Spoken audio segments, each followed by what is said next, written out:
Hello friends, welcome back to info talk show. നമ്മുടെ പുതിയ വീഡിയോയിലേക്ക് എല്ലാവർക്കും സ്വാഗതം.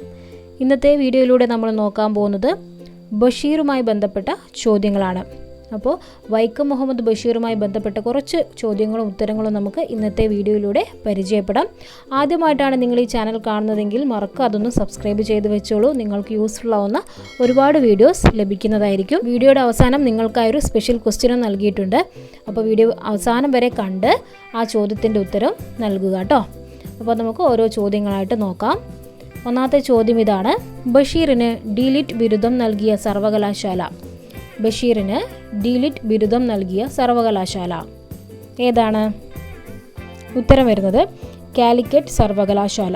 ബഷീറിന് ഡിലിറ്റ് ബിരുദം നൽകിയ സർവകലാശാല കാലിക്കറ്റ് സർവകലാശാലയാണ്. വർഷം 1987.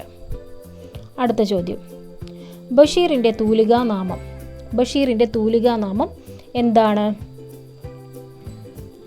ഉത്തരം പ്രഭ. ബഷീർ പ്രഭ എന്ന തൂലികാനാമത്തിലാണ് അറിയപ്പെടുന്നത്. ഏതാണ്? പ്രഭ. അടുത്ത ചോദ്യത്തിലേക്ക് കടക്കാം. കേന്ദ്ര സാഹിത്യ അക്കാദമി ഫെലോഷിപ്പ് നേടിയ ആദ്യ മലയാളി. കേന്ദ്ര സാഹിത്യ അക്കാദമി ഫെലോഷിപ്പ് നേടിയ ആദ്യ മലയാളി ആരാണ്? ഉത്തരം ബഷീർ. കേന്ദ്ര സാഹിത്യ അക്കാദമി ഫെലോഷിപ്പ് നേടിയ ആദ്യ മലയാളിയാണ് ബഷീർ. ഫ്രണ്ട്സ്, അടുത്ത ചോദ്യം നോക്കിക്കോളൂ. 1993 ബഷീറിനോടൊപ്പം വള്ളത്തോൾ അവാർഡ് പങ്കിട്ട സാഹിത്യകാരി. 1993 ബഷീറിനോടൊപ്പം വള്ളത്തോൾ അവാർഡ് പങ്കിട്ട സാഹിത്യകാരി ആരാണ്? ഉത്തരം നോക്കാം. ബാലാമണി അമ്മ. 1993 ബഷീറിനോടൊപ്പം വള്ളത്തോൾ അവാർഡ് പങ്കിട്ട സാഹിത്യകാരിയാണ് ബാലാമണി അമ്മ. ഓക്കെ, അടുത്ത ചോദ്യം നോക്കിക്കോളൂ. പ്രേമലേഖനം എന്ന കഥയെ ചലച്ചിത്രമാക്കിയ സംവിധായകൻ. പ്രേമലേഖനം എന്ന കഥയെ ചലച്ചിത്രമാക്കിയ സംവിധായകൻ. ബഷീറിൻ്റെ ആദ്യത്തെ കൃതിയാണ് പ്രേമലേഖനം. അപ്പോൾ പ്രേമലേഖനം എന്ന കൃതിയെ ചലച്ചിത്രമാക്കിയ സംവിധായകൻ ആരാണ്? ഉത്തരം വരുന്നത് P.A. ബക്കർ. പ്രേമലേഖനം എന്ന ബഷീറിൻ്റെ പ്രധാനപ്പെട്ട ഒരു കൃതിയെ ചലച്ചിത്രമാക്കിയ സംവിധായകനാണ് P.A. ബക്കർ. അടുത്ത ചോദ്യം ഇതാണ്: ബഷീറിന് മുട്ടത്ത് വർക്കി അവാർഡ് ലഭിച്ച വർഷം. ബഷീറിന് മുട്ടത്ത് വർക്കി അവാർഡ് ലഭിച്ച വർഷം ഏതാണ്? ഉത്തരം നോക്കാം.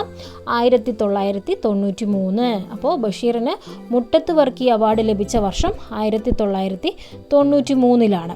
അപ്പോൾ അതുപോലെ തന്നെ 1993 ബഷീറിന് വള്ളത്തോൾ അവാർഡും ലഭിച്ചത്. അപ്പോൾ വർഷം 1993. 2 അവാർഡുകൾ അദ്ദേഹത്തിന് ലഭിച്ചു: വള്ളത്തോൾ അവാർഡ്, മുട്ടത്ത് വർക്കി അവാർഡ്. ഓക്കെയാണ്. അടുത്ത ചോദ്യം നോക്കാം. ബഷീറിന് ഏറ്റവും ഇഷ്ടപ്പെട്ട ഗാനം ഏതായിരുന്നു? ബഷീറിന് ഏറ്റവും ഇഷ്ടപ്പെട്ട ഗാനം ഏതായിരുന്നു? ഉത്തരം സോജ രാജകുമാരി. ബഷീറിന് ഏറ്റവും ഇഷ്ടപ്പെട്ട ഗാനം സോജ രാജകുമാരി എന്ന ഗാനമാണ്. അടുത്ത ചോദ്യം: ബഷീറിൻ്റെ ജീവചരിത്ര കൃതിയുടെ പേരെന്താണ്? ബഷീറിൻ്റെ ജീവചരിത്ര കൃതിയുടെ പേര് എന്താണ്? ഉത്തരം ബഷീറിൻ്റെ ഐരാവതങ്ങൾ. ബഷീറിൻ്റെ ജീവചരിത്ര കൃതിയുടെ പേരാണ് ബഷീറിൻ്റെ ഐരാവതങ്ങൾ. ഓക്കെയാണ്. അടുത്ത ചോദ്യം ഇതാണ്: ഏത് സ്വാതന്ത്ര്യ സമര സേനാനിയെ തൂക്കിലേറ്റിയപ്പോഴാണ് ബഷീർ കോഴിക്കോട് ജയിലിൽ 3 ദിവസം നിരാഹാര സത്യാഗ്രഹം നടത്തിയത്? ചോദ്യം ഇതാണ്: ഏത് സ്വാതന്ത്ര്യ സമര സേനാനിയെ തൂക്കിലേറ്റിയപ്പോഴാണ് ബഷീർ കോഴിക്കോട് ജയിലിൽ 3 ദിവസം നിരാഹാര സത്യാഗ്രഹം നടത്തിയത്? ഉത്തരം വരുന്നത് ഭഗത് സിംഗ്. ഭഗത് സിംഗിനെ തൂക്കിലേറ്റിയപ്പോഴാണ് ബഷീർ കോഴിക്കോട് ജയിലിൽ 3 ദിവസം നിരാഹാര സത്യാഗ്രഹം നടത്തിയത്. ഓക്കെ, അടുത്ത ചോദ്യം ഇതാണ്: ബഷീറിൻ്റെ നീല വെളിച്ചം എന്ന കഥയുടെ ചലച്ചിത്രാവിഷ്കാരം.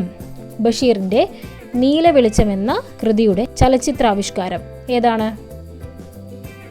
ഉത്തരം ഭാർഗവീ നിലയം.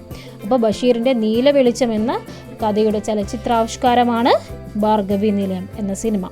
ഓക്കെ, അടുത്ത ചോദ്യം: ഭാർഗവീ നിലയം എന്ന ചലച്ചിത്രത്തിന് തിരക്കഥ എഴുതിയത് ആര്? ഭാർഗവീ നിലയം എന്ന ചലച്ചിത്രത്തിന് തിരക്കഥ എഴുതിയത് ആരാണ്? ഉത്തരം വൈക്കം മുഹമ്മദ് ബഷീർ. അപ്പം ബഷീറിൻ്റെ തന്നെ കൃതിയായ നീല വെളിച്ചം എന്ന കഥയെ സിനിമയാക്കി. ഏതാണ് സിനിമ? ഭാർഗവീ നിലയം. ആ സിനിമയ്ക്ക് തിരക്കഥ എഴുതിയത് ആരാണ്? വൈക്കം മുഹമ്മദ് ബഷീർ തന്നെയാണ്. അടുത്ത ചോദ്യം ഇതാണ്. ഭാർഗവീ നിലയം ചലച്ചിത്രത്തിൻ്റെ സംവിധായകൻ ആര്? ഭാർഗവീ നിലയം ചലച്ചിത്രത്തിൻ്റെ സംവിധായകൻ ആരാണ്? ഉത്തരം എ വിൻസെൻ്റ്. ഭാർഗവീ നിലയം ചലച്ചിത്രത്തിൻ്റെ സംവിധായകൻ ആരാണ്? A Vincent. അടുത്ത ചോദ്യം നോക്കാം. മതിലുകൾ എന്ന നോവൽ സിനിമയായി സംവിധാനം ചെയ്തത് ആരാണ്? മതിലുകൾ എന്ന നോവൽ സിനിമയായി സംവിധാനം ചെയ്തത് ആരാണ്? അപ്പോൾ ബഷീറിൻ്റെ ഒരു കൃതിയാണ് മതിലുകൾ. ആ നോവലിനെ സിനിമയാക്കി സംവിധാനം ചെയ്തത് ആരാണ്? ഉത്തരം അടൂർ ഗോപാലകൃഷ്ണൻ. അപ്പോൾ മതിലുകൾ എന്ന സിനിമയുടെ സംവിധായകൻ ആരാണ്? അടൂർ ഗോപാലകൃഷ്ണൻ. അടുത്ത ചോദ്യം. 5ാം ക്ലാസ് പഠനകാലത്ത് ആരെ കാണാൻ വേണ്ടിയാണ് ബഷീർ വീട്ടിൽ നിന്നും ഒളിച്ചോടിയത്? 5ാം ക്ലാസ് പഠനകാലത്ത് ആരെ കാണാൻ വേണ്ടിയാണ് ബഷീർ വീട്ടിൽ നിന്നും ഒളിച്ചോടിയത്?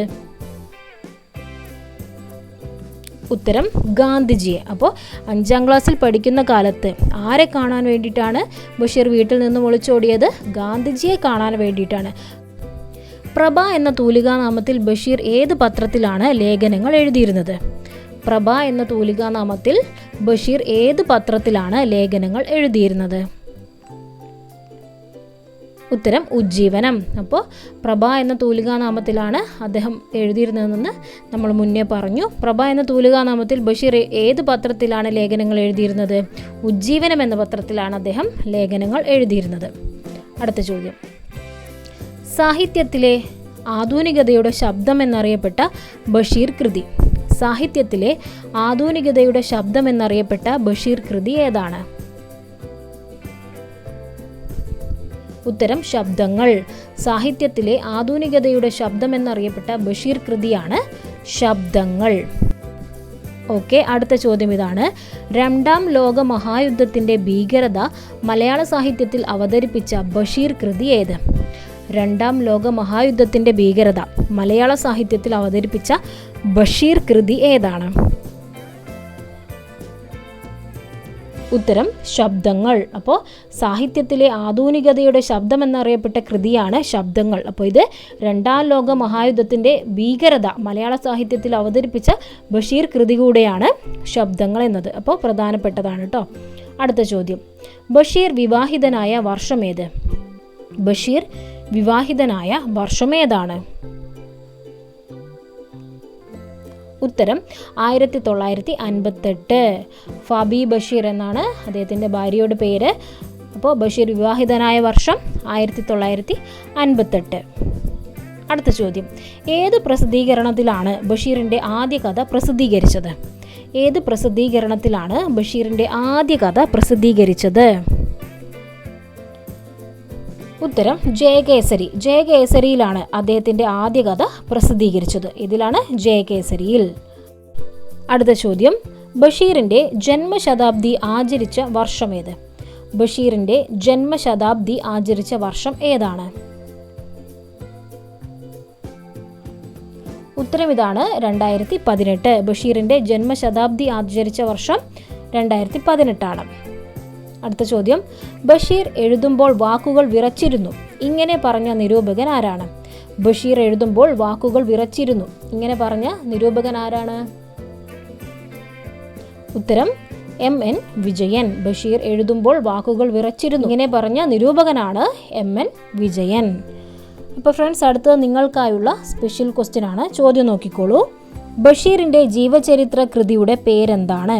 ബഷീറിൻ്റെ ജീവചരിത്ര കൃതിയുടെ പേരെന്താണ്? അപ്പോൾ എല്ലാവരും അറിഞ്ഞിരിക്കേണ്ട പ്രധാനപ്പെട്ട ഒരു ചോദ്യമാണ്.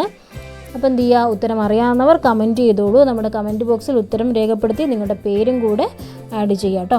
ഉത്തരം അറിയാത്തവരാണെങ്കിൽ പെട്ടെന്ന് അതൊന്ന് പഠിച്ചു വെക്കുക. കാരണം ക്വിസ് മത്സരത്തിൽ സാധാരണ ചോദിക്കാറുള്ള പ്രധാനപ്പെട്ടൊരു ചോദ്യമാണ്. അപ്പോൾ ഇന്നത്തെ വീഡിയോ എല്ലാവർക്കും ഉപകാരപ്പെട്ടു എന്ന് കരുതുന്നു. നിങ്ങൾ ചാനൽ സബ്സ്ക്രൈബ് ചെയ്യാതെയാണ് വീഡിയോ കണ്ടുകൊണ്ടിരിക്കുന്നതെങ്കിൽ ചാനൽ ഒന്ന് സബ്സ്ക്രൈബ് ചെയ്തോളൂ. ബെല്ലൈക്കണും എനേബിൾ ചെയ്യാം കേട്ടോ. അപ്പോൾ ഇതുപോലെ കൂടുതൽ വീഡിയോസുമായി നമുക്ക് വീണ്ടും കാണാം. Thank you for watching.